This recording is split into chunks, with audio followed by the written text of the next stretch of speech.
नमस्कार साथियों, आप देख रहे हैं एजू एरिया, जहां इतिहास केवल पाठ नहीं प्राण है। आज हम स्मरण कर रहे हैं एक ऐसे युग नायक को जो तलवार से अधिक विवेक और साहस से अधिक आत्मगौरव का प्रतीक था, छत्रपति शिवाजी महाराज।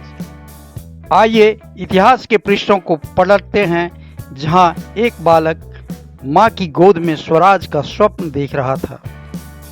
शिवाजी का जन्म सन 1630 ईस्वी शिवनेरी दुर्ग। युद्ध और अराजकता के उस काल में जब भारतवर्ष की आत्मा परतंत्रता के बोझ के तले कराह रही थी, तब जीजाबाई की गोद में जन्मा एक शिशु शिवा।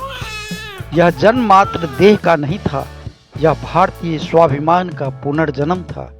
जीजाबाई ने उसे शस्त्र की धार नहीं, धर्म की राह दिखाई।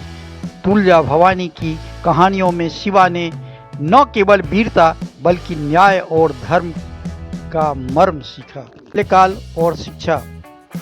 पुणे के लाल महल में पला शिवाजी केवल तलवार नहीं सीखता, वह नीति, इतिहास, भूगोल और धर्मशास्त्र को भी आत्मसात करता है।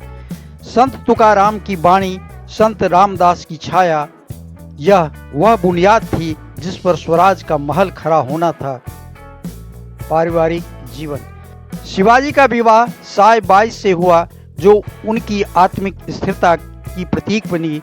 साई-बाई से जन्मा पुत्र संभाजी स्वाभाविक उत्तराधिकारी था, परंतु उत्तराधिकार शिवाजी के लिए वंशानुगत नहीं, पात्रानुसार था। प्रारंभिक संघर्ष। 1645 जब अधिकांश किशोर अपने जीवन की दिशा खोज रहे होते, शिवाजी ने तोरणा दुर्ग को जीतकर इतिहास को चुनौती दी। उसके बाद राजगढ़, कोढ़ाना, पुरंदर, यह विस्तार लालच नहीं था, यह स्वराज की नींव थी। गानेमी कावा। शिवाजी ने परंपरागत युद्ध नीति को तोड़ा और गढ़ा गनीमी कावा। छापामार युद्ध, पहाड़ियों की ओट, अंधेरे का लाभ, यह एक योद्धा का नहीं, एक रणनीतिकार का जन्म था। यदुनाथ सरकार लिखते हैं, शिवाजी ने युद्ध को एक विज्ञान बना दिया और हर हार को रणनीति से जीत में बदला। औरंगजेब से टकराव। 1666 ईस्वी जब औरंगजेब ने छल पूर्वक आगरा बुलाकर शिवाजी को बंदी बनाया, इतिहास मानो ठहर गया। परंतु शिवाजी तलवार से नहीं, चतुराई से निकले। फल की टोकरियों में छिपकर, बीमार बनकर वह निकल गए। यह केवल पलायन नहीं था, यह मुगल अहंकार पर किया गया सबसे बड़ा व्यंग था। राज्याभिषेक। धर्म, न्याय और आत्मसम्मान का उत्सव। 6 जून 1674 रायगढ़ किला। गूंजते मंत्र, वेद ध्वनि, काशी के गंगा भट्ट द्वारा विधि पूर्वक अभिषेक।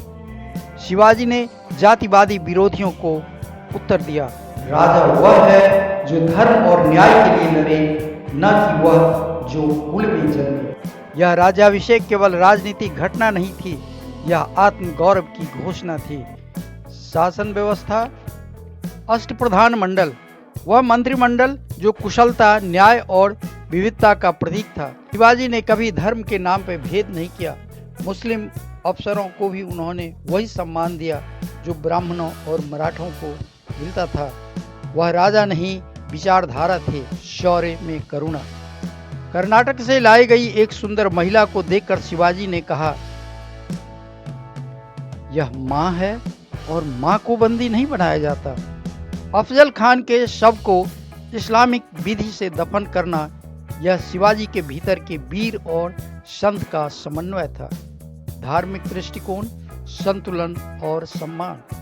मंदिरों के जीर्णोद्धार उन्होंने करवाया, परंतु किसी मस्जिद को नहीं छुआ। धर्म उसके लिए लोक कल्याण था, सत्ता का उपकरण नहीं। उन्होंने मराठा, राजपूत, ब्राह्मण, दलित सबको साथ लाकर एक सुसंगत भारत का सपना बुना। मृत्यु और विरासत। 3 अप्रैल 1680 जब शिवाजी का देहांत हुआ, शरीर भले थमा, विचार नहीं। संभाजी, ताराबाई, पेशवा सभी ने उस विचार को जीवित रखा। 1857 में शिवा की संतान हैं हम, गूंजा। बाल गंगाधर तिलक ने कहा, शिवाजी राष्ट्रीय चेतना के अग्रदूत। यह वीडियो अगर आपको अच्छा लगा हुआ हो तो आप इसे ज़रूर लाइक और शेयर करें। आपका बहुत बहुत धन्यवाद।